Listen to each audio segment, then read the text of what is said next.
السلام علیکم ورحمۃ اللہ وبرکاتہ۔ وعلیکم السلام۔ الحمد للہ وحدہ والصلاۃ والسلام علی من لا نبی بعدہ۔ میں ہوں ڈاکٹر آسیہ مدنی، اور آج ہمارے معزز مہمان ہمارے ساتھ ہیں شیخ عبدالقوی لقمان صاحب۔ بارک اللہ۔ اور الحمد للہ اللہ کی توفیق کے ساتھ ہم اپنے سلسلہ وار پروگرام کو حبل اللہ کے پلیٹ فارم سے جاری رکھے ہوئے ہیں انشاءاللہ، اور آج اس کی جو ہے ہماری ایپیسوڈ نمبر 14، ہم اس پر اپنے ٹاپک کو ڈسکس کریں گے۔ یہ جو علامات الساعہ کا ٹاپک ہے، آج کے دور میں انسانوں کا اس میں بہت انٹرسٹ ہے، صرف مسلمانوں کا ہی نہیں بلکہ غیر مسلموں کا بھی۔ اور انشاءاللہ العزیز آج کے ٹاپک میں یا آج کی سٹنگ میں ہم فتنوں کے ظہور کے بارے میں بات کریں گے۔ اس سے پہلے کہ میں بات کو آگے بڑھاؤں تو میں خوش آمدید کہتی ہوں شیخ عبدالقوی لقمان صاحب۔ السلام علیکم۔ رب اشرح لی۔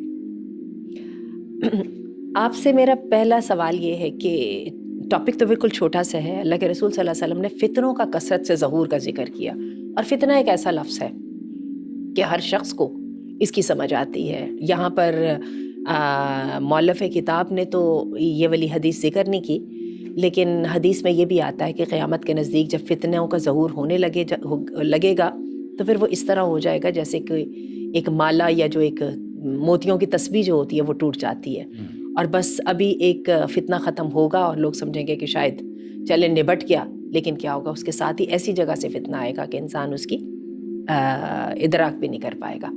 اسی طرح حدیث میں آتا ہے کہ جب نبی کریم صلی اللہ علیہ وسلم قیامت کے فتنوں کا ذکر کرتے تھے تو صحابہ پوچھتے تھے آپ سے کہ اللہ کے رسول کیا کریں گے ہم، کیسے ہوگا؟ تو اللہ کے رسول صلی اللہ علیہ وسلم نے فرمایا کہ ان سے وہ بچ سکے گا جو ان کی معرفت رکھے گا۔ تو اس سے پہلے کہ ہم آگے چلیں اور جو ہماری زیر نظر فتنوں کا کثرت سے ظہور والی حدیث ہے اس کو ہم ڈسکس کریں، جو نبی کریم صلی اللہ علیہ وسلم نے علامت ساعہ کے نام سے کے عنوان سے ذکر کی ہے۔ اب دیکھیں صاحب یہ بتائیے کہ فتنہ ہوتا کیا ہے؟ جی، بارک اللہ فیکم۔ الحمد للہ وحدہ والصلاۃ والسلام علی من لا نبی بعدہ۔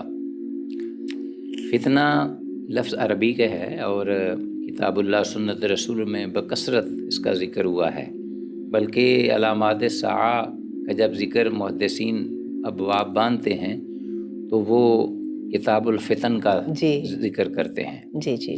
تو فتنہ الفتن یہ جمع ہے، فتنہ اس کا سنگولر ہے، پلورل اس کا فتن ہے جی، اور یہ ایک بڑا وسیع معنی رکھتا ہے۔ یعنی فتنہ اگر ہم اس کو مختلف آیات اور احادیث کے حوالے سے ہم دیکھیں سانچیں تو اپنا موقع محل کے مطابق اس کے معنی مختلف بھی ہوتے ہیں۔ کبھی کوئی اس سے مراد کوئی چیز لی جا رہی ہوتی، شرک بھی اس سے مراد لیا جاتا ہے۔ اچھا، ہاں جی، اور یعنی وقاتلوہم حتی لا تکون فتنہ، یعنی ان کو کفار سے لڑو جب تک کہ یہاں تک کہ فتنہ نہ رہے۔ اور اسی طرح ایک جگہ آیا ہے والفتنۃ اشد من القتل، الفتنۃ اکبر من القتل، اشد من القتل کے بھی الفاظ، کہ فتنہ جو ہے یہ حقیقی اصل فتنہ جو ہے، جو کہ انسان کی زندگی کو تہ و بالا کر کے رکھ دیتا ہے، انسانیت کو، تو وہ قتل سے بھی زیادہ سخت ترین ہے۔ قتل سے یہاں پہ مراد حالت جنگ ہے نا؟ حالت جنگ بھی، جنگ و جدل، قتال، کچھ تو خون کا بہنا، اپنا یہ بھی ہو سکتا ہے قتل و غارت، جی، جب اپنا کوئی قانون نہ ہو زمین پر، کوئی اپنا حفاظت کا سلسلہ نہ ہو تو لوگ جو ہیں وہ محفوظ نہ ہوں۔ کہہ سکتے ہیں کہ نظام عدل و انصاف موجود نہ ہو۔ جی، ظاہر ہے کہ وہ جب عدل کا فقدان ہوگا تو اس کے بعد ظلم ہی ہوگا، عدل کی ضد ہی ظلم ہے۔ بالکل، تو جب ظلم ہوگا تو پھر قتال اور ہوگی، جو خون کا بہنا یہ تو لازمی امر ہے، تو اس لیے والیاذ باللہ۔ اچھا، فتنے کا جو انگلش میں ترجمہ کیا جاتا ہے وہ انریسٹ کا جی کیا جاتا ہے، یعنی امن کے مخالف۔ ہاں، تو میں بتا رہا ہوں نا کہ ایک مجموعی دنیا کی صورت ہے، یا اس علاقے کی یا اس خطے کی جہاں فتنے ظاہر ہوتے ہیں، کہ ایک آدمی جو ہے کوئی ضروری نہیں کہ مخصوص کوئی واقعہ رونما ہو تو اس کی لپیٹ میں آ جائے، بلکہ عمومی ایسے حالات اور ایسا سما اور ایسا ماحول اور سیناریو کریٹ ہو جاتا ہے کہ آدمی جو ہے وہ حق پر چلنا اس کے لیے مجموعی طور پر، جیسا کہ حدیث میں بھی آتا ہے کہ ایسے ہوگا جیسے گویا کہ اس نے اپنے ہاتھ میں انگارہ پکڑا ہوا ہے۔ اچھا، ہاں جی۔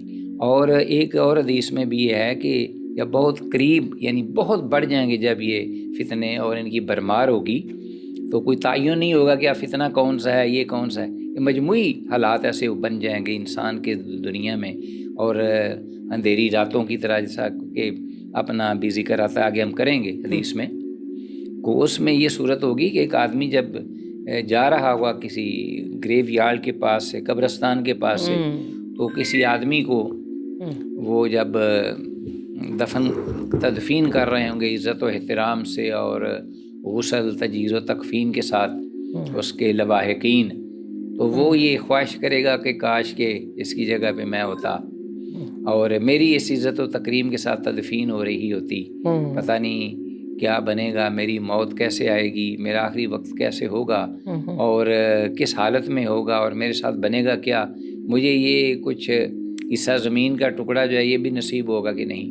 بالکل۔ تو یہ صورتحال ہوگی، اس کو بھی پر فتن جو دور ہے اس سے ہم تعبیر کر سکتے ہیں۔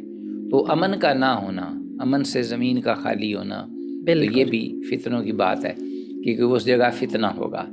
تو فتن کا پھر معنی یہ ہوا کہ ایک تو امتحان کے معنی میں بھی آیا ہے، جیسے قرآن مجید میں اللہ نے فرمایا احاسب الناس ان یترکوا وان یقولوا آمنا وهم لا یفتنون ولقد فتنا الذین من قبلهم فلیعلمن اللہ الذین صدقوا ولیعلمن الکاذبین۔ تو اس میں بھی یعنی اہل ایمان جو ہیں ان کی آزمائش اور امتحان، کڑا امتحان، اس کو بھی فتنے سے تعبیر کرتے ہیں۔ اور اسی طرح یعنی ہر وہ چیز جو کہ مکروہ اور ناپسندیدہ ہو آزمائش اور امتحان کے ساتھ، اس کو بھی ہم فتنے کے ساتھ تعبیر کر سکتے ہیں۔ تو گویا کہ یہ ایک لفظ بڑا وسیع ہے، سیاق و سباق کے حوالے سے اس کا معنی جو ہے وہ ہم متعین کر سکتے ہیں۔ ٹھیک ہے۔ تو حقیقی یہ ہے کہ فتنہ جو ہے یہ ایک بہت بڑی آزمائش ہے اور انسانیت کے لیے ایک بہت بڑی ایک اذیت ناک اور تکلیف دہ ایک چیز ہے اس اعتبار سے کہ کوئی آدمی اتنا بڑا پختہ ایمان میں ہو کہ وہ اس سے بچ پائے، کامیاب ہو کے گزرے، اپنے ایمان کو بچا لے، جیسا کہ اگلی حدیث میں ذکر ہوا ہے۔ جیسے کہ بھی آپ نے ابھی کہا کہ شرک کو بھی فتنہ کہا گیا ہے نا؟ جی جی جی۔ تو بات اصل میں یہ ہے کہ آپ یہ دیکھیے کہ سب سے بڑا جو انسان کے لیے فتنہ ہوتا ہے جب اس کو حق اور باطل اس کے سامنے خلط ملط ہو جاتا ہے۔ اور آپ یہ دیکھیے حدیث میں جیسے کہ آتا ہے دجال کے بارے میں کہ جتنا پیدائش آدم سے لے کے قیامت تک اس سے بڑا کوئی فتنہ نہیں ہے۔ الفاظ فتنے کے ہے نا، اور دجال کیا ہے؟ وہ مکر و فریب، انسانوں کو پتہ نہیں ہے وہ حق پر ہیں لیکن در حقیقت وہ باطل پر ہیں۔ بالکل۔ یا انسانوں کو سمجھ نہیں آ رہی ہے، جس کو پوری دنیا ڈیناؤنس کر رہی ہے، جس کو پوری دنیا ریجیکٹ کر رہی ہے، حق والے اس کو تھام کے کھڑے ہیں اور جو ہے سب کے سب لوگ کہہ رہے ہیں کہ کتنے بیوقوف لوگ ہیں۔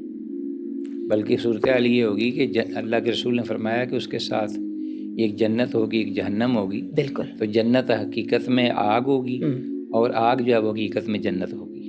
تو آپ نے ترغیب دی ہے کہ آپ اس جنت سے بچو اور اس کی آگ میں چھلانگ لگاؤ، اس کی آگ کی طرف پہنچو۔ اتنا بڑا وہ دجل اور فریب ہے۔ تو پھر اس کے ساتھ ہی ایک اور بڑا دیکھیے ذرا اس کے فتنے کا جو ان کی پیک تو کلائمیکس کیا ہے کہ اس کی پیشانی پہ کاف فا اور را لکھا ہوگا، زبردست کفر۔ اور پھر اس کے باوجود انسان پہچان نہیں پائے، اس کی آنکھ دانی یا بانی دونوں کا ذکر آتا ہے حدیث میں کہ وہ انگوری کی طرح ہو یا کہ کانا ہوگا وہ۔ تو رسول اللہ صلی اللہ علیہ وسلم نے خبردار کرتے ہوئے بالآخر یہ فرمایا کہ اتنا بڑا فتنہ ہوگا اور اس کی پہچان میں، جانچ میں اس قدر لوگ جو ہیں وہ دھوکے میں آئیں گے اور فریب میں آئیں گے، دجل میں آئیں گے کہ انہیں پتہ نہیں چلے گا کہ چہرے پہ لکھا ہوگا پیشانی پہ کافر اور اس کو خدا مان رہے ہوں گے اور پھر اس کی پیروی کر رہے ہوں گے۔ اور پھر یہ ہے کہ آپ نے پھر یہ وارننگ دے کے فرمایا کہ الا خبردار، یہ آگاہ رہو کہ ان ربکم لیس باعور، کہ تمہارا پروردگار جو ہے وہ کانا نہیں۔ یعنی اگر اس وقت تم جب اس فریب میں مبتلا ہوگے اور تمہیں سمجھ نہیں آ رہی ہوگی تو کم از کم اس بات کو ضرور ذہن میں رکھنا کہ تمہارا رب جو ہے وہ اعور نہیں ہے، بلکہ بالکل۔ اور اللہ کے رسول صلی اللہ علیہ وسلم نے فرمایا کہ ہر نبی نے اس فتنے سے اپنے لوگوں کو ڈرایا. جی جی. اچھا میں آپ کو بتاؤں عبدالکبیر صاحب، کبھی کبھار میرے ذہن میں نا میں اس سین کا اپنے ذہن میں لانے کی، پکچر لینے کی کوشش کرتی ہوں. جی. وہ سین جس میں کہ اللہ تعالیٰ نے جب آدم علیہ السلام کو اور سیدہ حوا کو جنت میں بھیجا، بالکل، تو ساتھ ہی کہہ دیا کہ ان الشیطان عدو لکم، تمہارا واضح دشمن ہے. بالکل. بلکہ وہ یہ ہے کہ جب شیطان نے سجدے سے انکار کیا تھا تو وہ بھی تو حضرت آدم کے سامنے ہوا تھا. حضرت آدم کو پتا تھا کہ میرا اصل دشمن کون ہے، یا میرا اصل جس نے میرے ساتھ مقابلہ لگانا ہے وہ کون ہے. لیکن ہوا کیا کہ اس کے بعد شیطان جنت میں سیدنا آدم علیہ السلام اور ان کی زوجہ محترمہ کے پاس آیا اور اس نے آ کے کہا کہ مجھے نہیں پتا، لیکن فتکونا من الخالدین، تمہیں منع اس لیے کہ وقاسمہما انی لکما لمن الناصحین فوسوس لہما الشیطان. ہاں اچھا، فدلاہما بغرور. اچھا بات وہی ہے کہ اس نے آگے ایک دشمن، جیسے آپ نے کہا نا کافر یہاں پہ سامنے لکھا ہوا ہے، شیطان انسان کا دشمن ہے. اللہ نے بتا دیا ہے، آدم علیہ السلام نے اپنی آنکھوں سے اس کی ڈھٹائی کا، اس کے تکبر کا مظاہرہ کیا. اس کے باوجود وہ بندہ وہ اللہ کی مخلوق ہے، وہ بندہ آتا ہے اور آ کے کہتا ہے کہ دیکھیں میں تو آپ کا خیر خواہ ہوں، اور میں تو آپ کو یہ بتا رہا ہوں کہ آپ کو جنت سے نکلوانے کے انتظامات ہو رہے ہیں، تو دیکھ لیجئے. اور کیا ہوا کہ نہ صرف آدم علیہ السلام بلکہ سیدہ حوا، یعنی دونوں مل کے جو ہے نا اس فتنہ میں مبتلا ہوئے. جی جی بالکل. ٹھیک ہے. تو بات اصل میں یہ ہے کہ اللہ تعالیٰ رحم فرمائے، یہ جو حق کو پہچان نہ پانا، میرا خیال ہے یہ سب سے بڑا فتنہ ہے. دوسرا یہ بھی ہے کہ جو اللہ پاک کے حکامات ہیں نا، ان کو آدمی اگر فالو کرے نا تو بڑی مسائل سے، پریشانیوں سے وہ محفوظ ہو جاتا ہے. اب اللہ پاک نے آگاہ تو فرما دیا تھا کہ تمہارا دشمن ہے جی. اب وہ آگے بدبخت آگے اپنے تئیں یہ باور کرا رہا ہے کہ میں تمہارا خیر خواہ ہوں، اور قسمیں بھی کھا رہا ہے. اب یہاں چاہیے تھا کہ آدم علیہ السلام اور حوا دونوں جو حکم ہیں، ایک اس کا اللہ کا حکم ہے، ایک شیطان کا ہے، یعنی سیدھی بات کے اوپر فوکس رہتے. میں کہتا ہوں کہ دنیا میں بھی سارے مسائل ختم ہو جائیں. کبھی کبھی یہ جو ہم گناہ کرتے ہیں اور ساتھ تعویلیں کرتے ہیں، ہم یہ کچھ تو کرتے ہیں، یہی ہے گناہ ہی کرتے کراتے یہاں تک ہو جاتا ہے کہ ہمارے اپنے خانگی معاملات میں اینڈ پہ ہمیں پتہ ہی نہیں رہتا کہ حق کون سا رہ گیا اور باطل کون سا رہ گیا، کیونکہ ہم مستقل حق کے نام کے اوپر سے گناہ کرتے چلے جاتے ہیں، اللہ کے احکامات کی نافرمانی کرتے چلے جاتے ہیں. بالکل بالکل. ٹھیک ہے. اور آپ دیکھیے کہ ایمان کتنی اسٹریٹ فارورڈ اور کتنی ڈائریکٹ چیز ہے. وہ جو بدو آیا تھا اللہ کے رسول کے پاس اور آ کے کہا تھا بس تھوڑی سی باتیں بتا دیجیے جن پہ میں نے عمل کرنا ہے، بالکل، اور اسے نہ زیادہ کروں گا نہ کم کروں گا. تو اللہ کے رسول نے کیا کہا تھا کہ اگر اس نے ان پہ عمل کیا تو بس پھر ٹھیک ہے، پھر یہ جنتی ہوگا. ان صدق. ہاں تو یہ آپ نے باقاعدہ اس کو فلاح کامیابی کا جنت کا سرٹیفکیٹ دے دیا اس پر. تو اس لیے یہ ہونا یہی چاہیے کہ جو حکم ہو اللہ کا اس کے پر عمل ہو، اور انسان فتنوں سے بھی محفوظ ہو جاتا ہے. اور پھر اگر آپ یہ بات کہہ رہے ہیں تو پھر وہ جو آیت ہے سورۃ الحجرات کی پہلی آیت، یا ایھا الذین آمنوا لا تقدموا بین یدی اللہ ورسولہ، اس کا مطلب بھی یہی ہے اللہ اور اس کے رسول نے جو کہہ دیا اس سے آگے پیچھے مت ہو نا. جی بالکل، سیدھی سیدھی بات کے اوپر کرو. بالکل. اور دیکھیں مومن سادہ ہے، مومن مخلص ہے، اور مومن جو ہے نا وہ کسی اور چیز کی پرواہ نہیں کرنے والا. اچھا دجال کی جیسے کہ حدیث انشاءاللہ ہم پڑھنے ہی لگے ہیں، ابو ہریرہ کی جو حدیث آپ انشاءاللہ بیان فرمائیں گے، تو دجال کے بارے میں مجھے ایک اور بات سمجھ آتی ہے. جی. یہ تو ٹھیک ہے کہ وہ کانا ہے، اور آپ نے دیکھا ہے کہ ایلومیناٹی کا تصور کے ساتھ ہر جگہ پر ایک ایک جو ہے نا وہ آنکھ بھی بنی ہوتی ہے، سنگل آئی. بالکل. اور آپ دیکھیے کہ اس وقت یہ اتنی پاپولر ایک برانڈ یا ڈیزائن بن گیا ہے کہ انگوٹھیوں میں، ایئر رنگس میں، پینڈنٹس میں آپ کو وہ ایک آنکھ نظر آتی ہے کئی جگہ پر، اور لوگ کہتے ہیں کہ نہیں یہ نہیں پہننی چاہیے، یہ دجال کا سائن ہے. اچھا میں نے اس کو سمجھنے کی تھوڑی سی کوشش کی. اچھا. اور وہ مجھے پتہ ہے کیا سمجھ آئی. گوہر مشتاق صاحب نے اس کا یہ آئیڈیا پیش کیا اور میرے دل کو بہت لگا. انہوں نے یہ کہا کہ بات یہ ہوتی ہے کہ ہم انسانوں کی اللہ نے جو صلاحیت رکھی ہے نا ایک چیز کو دیکھ کے اس کو سمجھنے کی، وہ دو آنکھوں کے ساتھ ہے. آپ دیکھیے کہ ہم دو آنکھوں کے بغیر ایک اینگل جو ہے نا اس کو ڈٹرمن کر ہی نہیں پاتے ہیں. ایک آنکھ پہ ہاتھ رکھے تو بالکل اور جگہ تک بدل جاتی ہے، کلیئر نہیں ہوتی. اچھا یہ جو ایک آئی، جو سنگل آئی کا جو تصور ہے نا، اس کا مطلب یہ ہے کہ تصویر کا صرف ایک رخ ہے نا، جبکہ کبھی بھی ایک رخ کی تصویر جو ہے وہ صحیح واضح اور صحیح سامنے نہیں آتی. میرے دل کو یہ بہت لگی.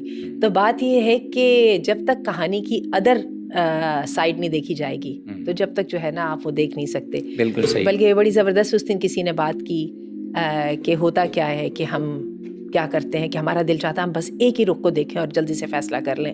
مثال آپ اس کی یہ لے لیجئے کہ اندھیرے کمرے میں آپ داخل ہوئے اور ابھی رات ہے اور آپ نے لائٹ نہیں جلائی اور آپ کو دو سرخ سرخ آنکھیں گھورتی ہوئی نظر آئیں، لال آنکھیں گھورتی ہوئی. تو آپ نے تو کہا کہ کوئی نہ کوئی شیطان، جنات، ابلیس کا چیلا کچھ ہے.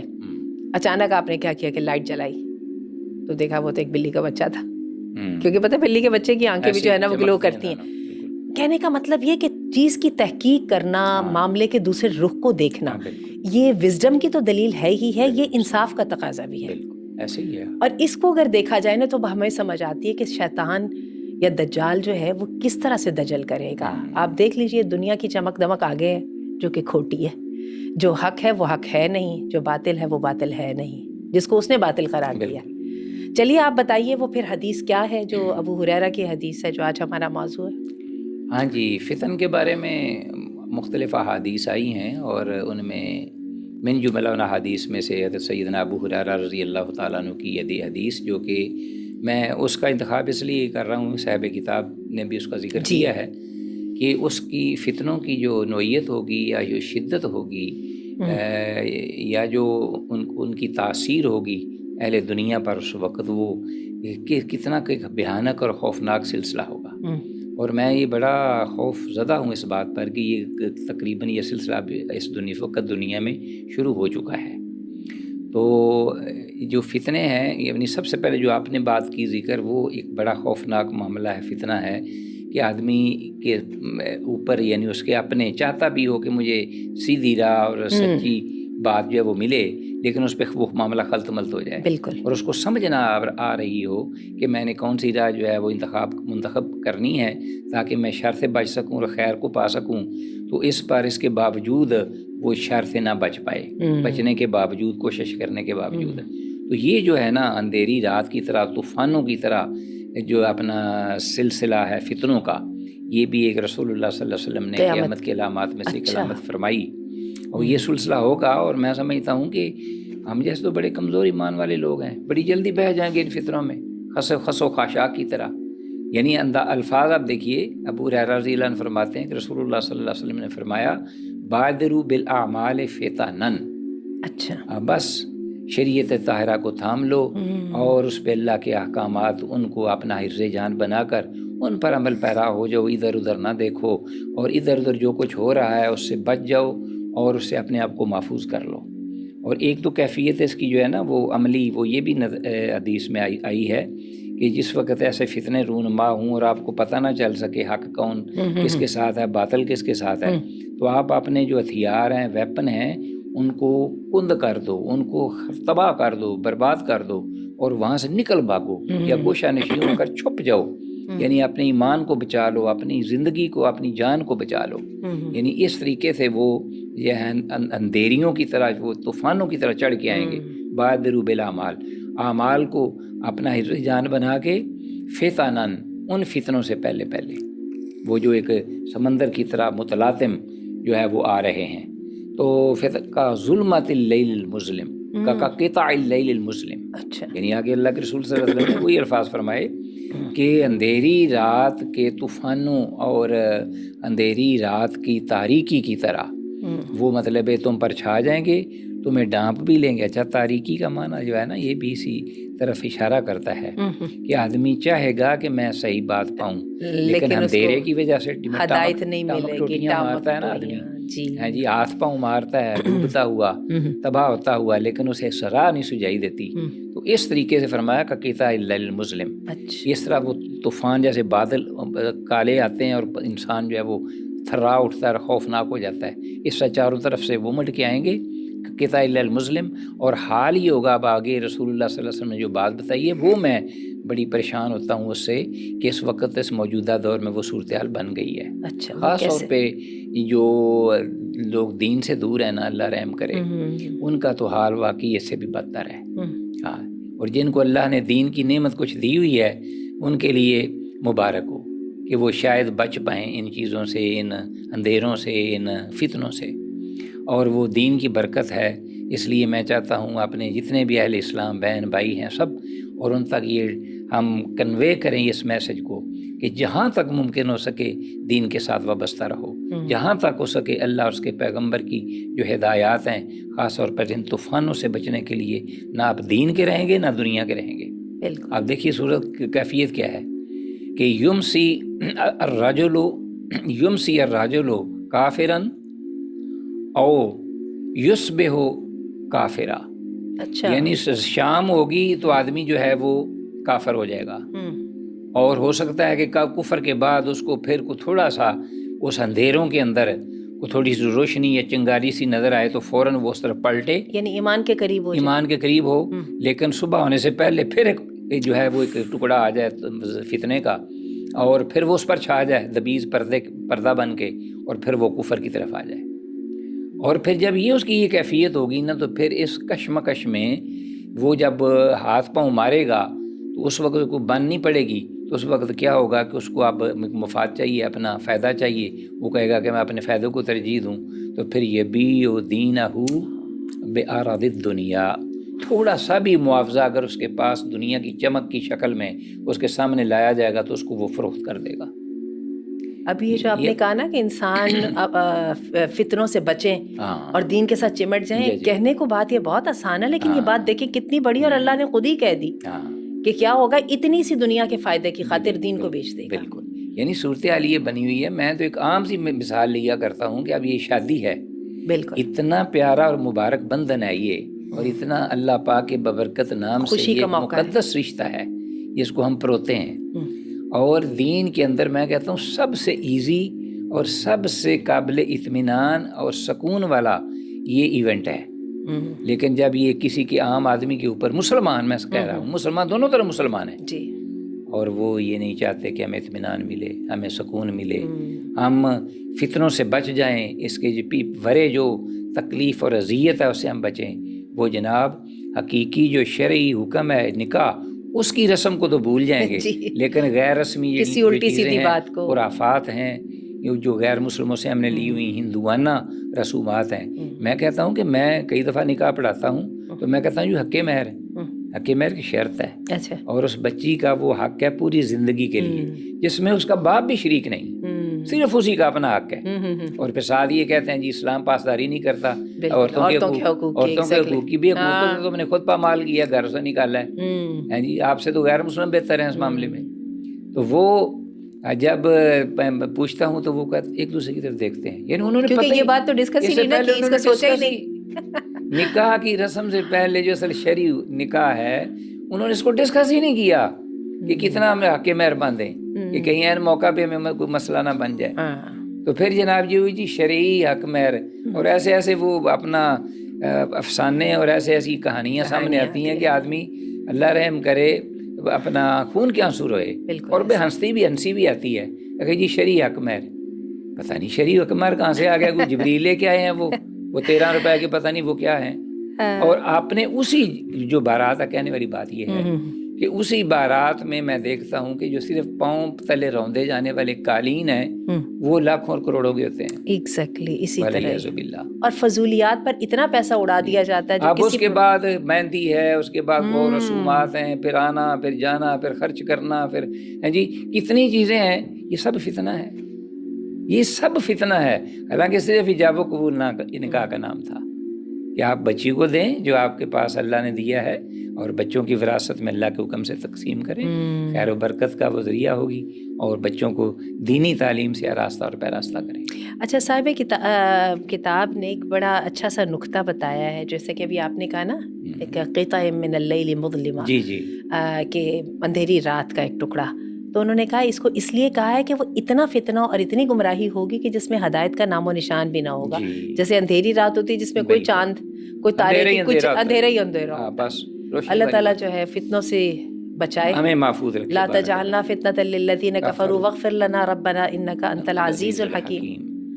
اللہ تعالیٰ توفیق دے کہ ہم، اور یہ بھی واتقوا فتنة لا تصیبن الذین ظلموا منکم خاصہ، واعلموا ان اللہ شدید العقاب. دوسرے لوگ جو ہیں جو ان کام اعمال کے اور ان کے نہیں بھی مرتکب وہ بھی اس کی لپیٹ میں آ جائیں. لیکن آ جا کے کبھی بات تو پھر وہی ہوتی ہے نا کہ ہدایت اللہ کی طرف سے، اور اللہ تعالیٰ یہ ہدایت جس کو دے بس دے اللہ پاک اس اجتماعی کو دے ضمیر دے. کو اللہ بیدار رکھے.